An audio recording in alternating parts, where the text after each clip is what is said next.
Welcome. In this video, I'll show you how to fix we couldn't install a required dependency in Valorant. If you find this video helpful, please leave a like and subscribe to the channel for more such tutorials. Now, first up, you ought to open up your search bar and find CMD or the command prompt, okay? And once done, go to the right panel and click on Run as Administrator. Okay, that will be a pop-up. Just click on Yes.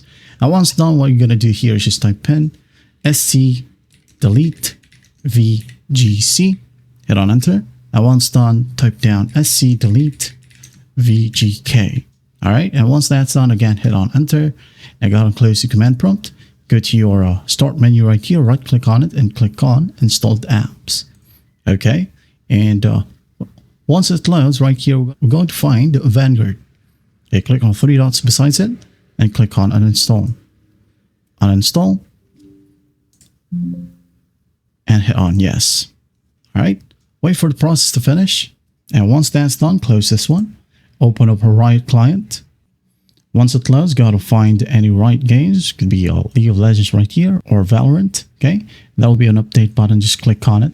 Wait for the process to finish. And once that's done updating, it will require you to restart your computer. Okay. So just wait for it. And as you can see here, your game requires a system restart to play. So go ahead and restart your computer. And after that, you should be good to go. Well, I hope this video helps, and I'll see you in the next one.